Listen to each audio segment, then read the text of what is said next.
Marlon Wayans went to Club Shay Shay with Shannon Sharpe, Vlad's immediate op, and did the interview that Vlad didn't want to pay for. The interview did over 1 million views in 24 hours. Yep. Marlon Wayans came back out and started trolling Vlad. I quote, he said, well, I guess the lemons was worth the squeeze. So, number one, do we feel that interview is doing those numbers if the whole beef with Vlad doesn't happen? No. Did Marlon organically produce those numbers during the interview? He did not, and that's no disrespect. Or did he do those numbers because Shannon Sharpe has enough followers to where almost every interview he does hits that 1 million view mark? Go. So it's a mix of both. He did the numbers because of the beef, and then he also did the numbers because he went on Shay Shay after the beef. So the little, debacle they had online, then you go on Club Shay Shay. Club Shay Shay is known for producing these viral interviews where people feel comfortable enough to say shit that they have never said on other interviews. So I think it was a mix of that that really made the viewership go up. But what I want to say to So you agree with Vlad's original statement? I don't agree with his. Okay, from a business standpoint of view, I do. But where I think it became bad was when he, brought it to the public. But if I'm a business, right, and I am having interviews and I have to go off of statistics, right? So if you only do 100,000 views or 300,000 views, and I know what the profit is for that, I'm not gonna do it because it's a business. Now, if you come out and say something about it, that's when it becomes outside of business and it becomes personal. But as a business, if you say, hey, we decline that offer, and that's that, then that's cool because it's your business and you do what you want to do with it. But to come out and say something is a different story. For us to base the things off statistics, how many interviews do we know that recently that the Wayans have done to that point to even go off those statistics? Mostly everything they do actually does numbers. So for them to have that much doubt and say that he's not worth something, now he obviously is proven now that he's worth more than what people believe him to be. No, I agree. I think, but again, I just think Vlad, from a business standpoint of view, was like, I'm not paying you that because you're 300,000 views. He broke it down in the tweet. It's not going to make enough money for me to do the interview with you. This what he compared it to when Marlon went on Hot 97 and then Vlad went on Hot 97. He said, well, my interview did more numbers than yours. So that's what he was really comparing it to as far as the number wise. But again, to be real and unbiased, the interview exploded the way it did strictly because it came directly off of that beef. And he went to Shannon Sharpe, which is the culture. So the culture is going to support the culture because anything Shannon Sharpe does at this point, you like, man, I'm finna hear something that I'm not going to get it on no other platform because he's literally turned into damn near the Wendy Williams where people are coming to air out their grievances with other celebrities. That's his platform now. I mean, he has other interviews that talks about other things, but the most noticeable things from these interviews are when people are airing each other out. So it exploded the way it did because it was the perfect storm. He has a big enough platform with enough following that for sure it's gonna do 1 million views. It might have not did 1 million in a day. It might have did 500,000-600,000 in a day. But that beef with Vlad, that was the icing on the cake. But shout out to Shannon Sharpe and shout out to Marlon Wayans for finally getting the flowers he deserves because he's still a legend.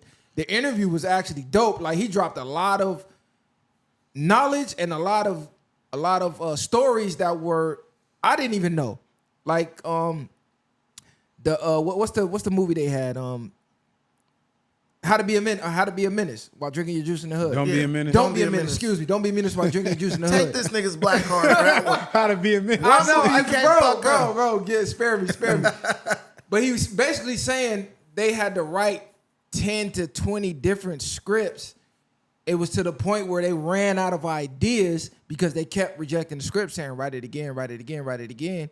And him and his brother was like, fuck, man, what are we gonna do? We gotta have this movie in a week.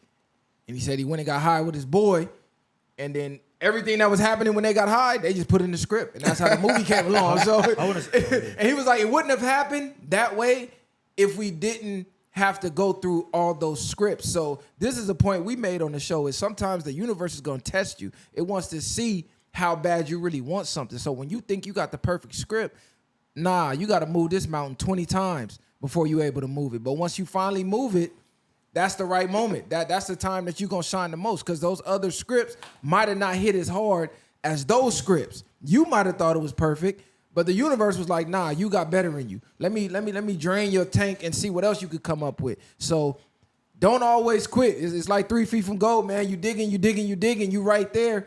It's either you're going to keep digging to hit the gold or you're going to turn away. I want to say something else, too. Message to black people, like, when you look at the amount of numbers or the amount of views that the Marlon Wayans interview did, if we support everything the same way we do when it's a beef or some drama attached to it, we could literally have the whole culture to ourselves. So that's what I want for us to understand, that is that instead of, because that's what we do.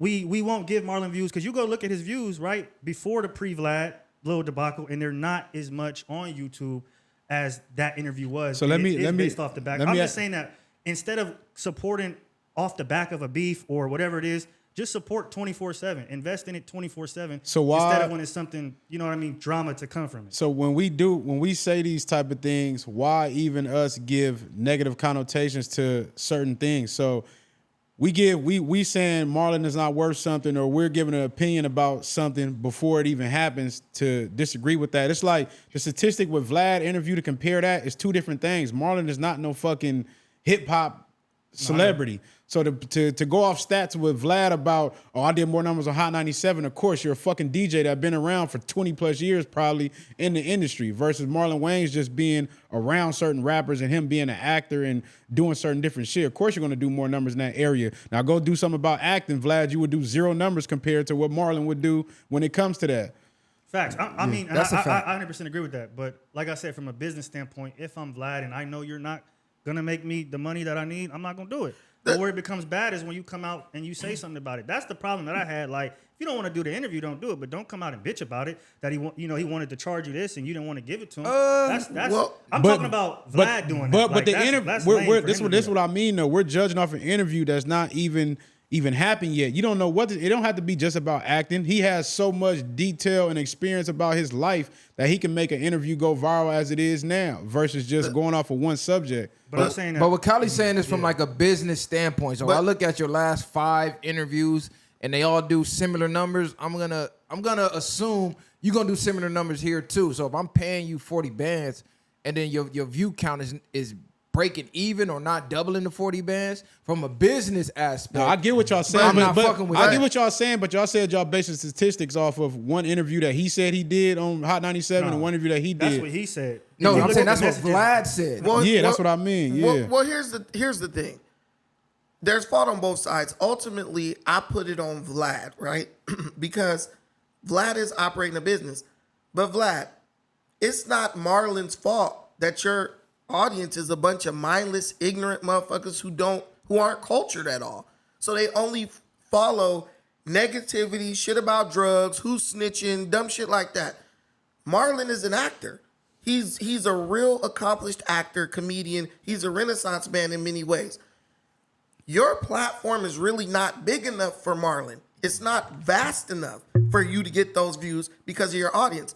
And what happened was, Shannon Sharpe's audience is just more intelligent than Vlad's audience. So I would say it was the perfect storm because Shannon does have that star power mixed with Marlon's star power. But Shannon Sharpe's audience is mostly informed people who are knowledgeable of what's going on in the world, people who are successful. They have money, they have means. They can connect with the interviewee on a different level. And Shannon Sharpe lets people talk. Yeah. That's the biggest thing. Vlad constantly interrupt them. I'll be like, Vlad, you're interviewing this dude so we can hear what he says. And that's why Vlad is not bigger than what he is. Because Shannon Sharpe passed Vlad up in a week when he started Club Shay Shay. Like, he had more subscribers than Vlad. Didn't. How long did it take? A month or two? Shannon Sharpe's Club Shay Shay has been around for a while. And this is also, I'm going to go ahead and refute It ain't been around that long, though. I'm going to go ahead and refute Compared to Vlad? I'm just saying, listen to what I'm saying. Before that, Cat Williams, he was not doing numbers. And that is because, to refute your point about him having a smarter fan base, The niggas that watch Shay Shay like drama and shit too. He was doing it's the numbers. same shit. All them niggas like drama. You telling me Cat Williams was the first video with $1 million views? That was doing crazy. No. I believe so. Yeah. Shay Shay was consistently hitting 500,000 to 1 million views. If you go to Vlad's, maybe it was. I do YouTube, nigga. Vlad ain't hitting 1 million views on every interview. Even if you get a Boosie interview, he ain't hitting 1 million views. Shay Shay don't miss. He always. The only video he had that didn't hit 1 million views was when he did the real fat dude. What's the big fat dude comedian? Oh, the Faison. Not Faison, the other dude. Cedric. Nah. What's his other? Who you talking about, Vlad? See, we don't even know his name. The dude who was like, they said if that was us, that ain't us. That'll never be us. The real fat dude. Damn. I don't know who the fuck you talking about. He's funny as hell, but he's a lesser known comedian, and he didn't hit 1 million views. He got about 500,000. You go look at the channel. He hitting 1 million views every time. Now you hit the We're nail. not gonna say Shay Shay wasn't big. Shay Shay been big since it started. No, you hit the nail on the head with this is the audience that Vlad curated. So you can't bring someone like Marlon and expect the little hoodlums who want to hear the war stories and get mad that, oh, they don't want to watch this shit. Well, this is the platform you built, as you said. Right. You curated a certain type of content. So when you try to venture outside of that content, you cannot be mad that this person does not generate the same views as a Boosie or something. So stop making it seem like it's him the reason why the views aren't coming. Stop making it look like there's some type of flaw in his appeal. Right. Nigga, it's the flaws in your platform. And even on top of that, majority of the people he interviewed are rap artists. I don't really know too many outside of that goes on his shit. Well, he's the DJ. He came up off of hip hop. But that's what my point though. That's another point. He gets most of the has-beens who's not doing anything in rap currently. So you trying to come at bro like nigga like.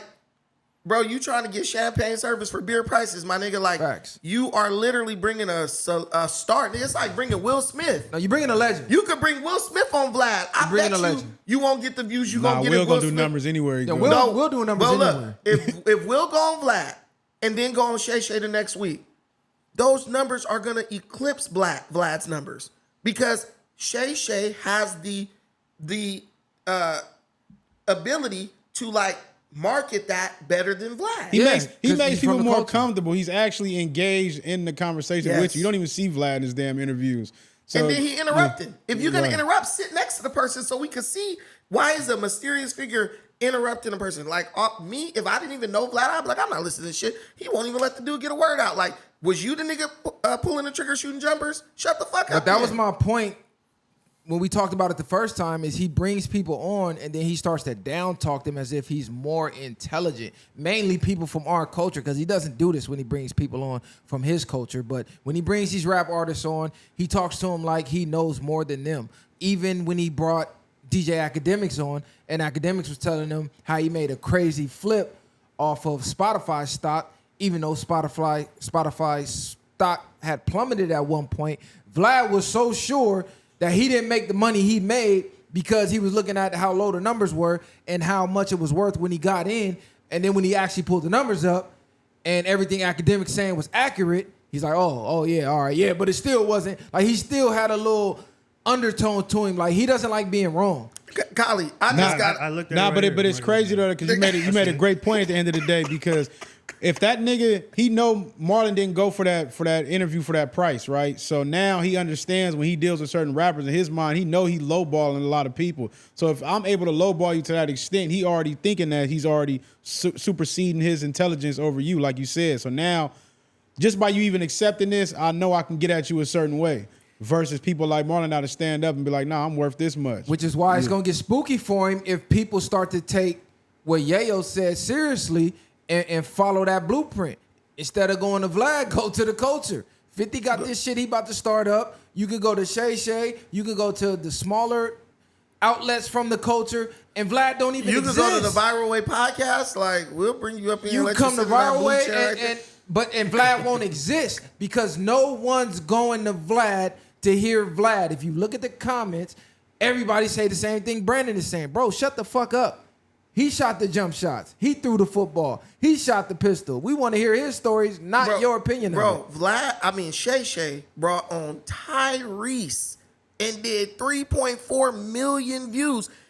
On the main video, then hundreds of thousands of views on the little clips. He brought on Megan Good and did 2.5 million views. Now, Megan Good is somebody who Vlad could get, right?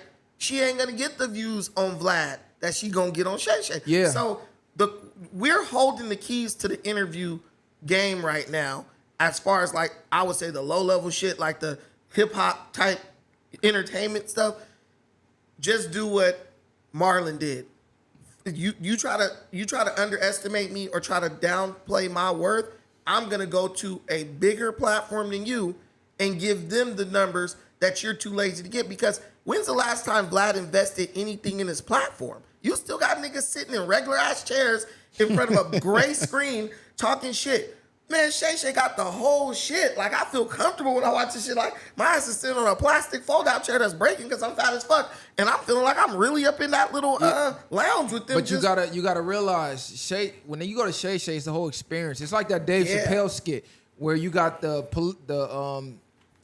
political figures. You know, they shaking hands on stage. You got the black guy going down the line. He's shaking the white hand guy. You know, he's shaking their hands all politically correct. Then he get to the black guy. Oh, what's up, my nigga? It's like that. You go to Vlad, it's two different cultures clashing. When you go to Shay Shay, it's us. So the interview's always going to hit different when we talking to each other. Wait a minute. Somebody from outside the You're culture. doing a bad job as a black person this morning. I know. Political figure, nigga? You mean Barack Obama? Nigga? Yeah, Barack Obama. You got the political figure. Nigga, it's a Key and Peele Barack Obama skin. I didn't eat no breakfast this morning. My brain is kind of scattered right now. I'm at a loss for words and all type of shit. But shout out trying to Tyrese. use too many deep words. No, I ain't trying to use no. Bro said the political figure. You mean the first black president ever? I meant to say politicians, but the word was slipping my mind for some reason.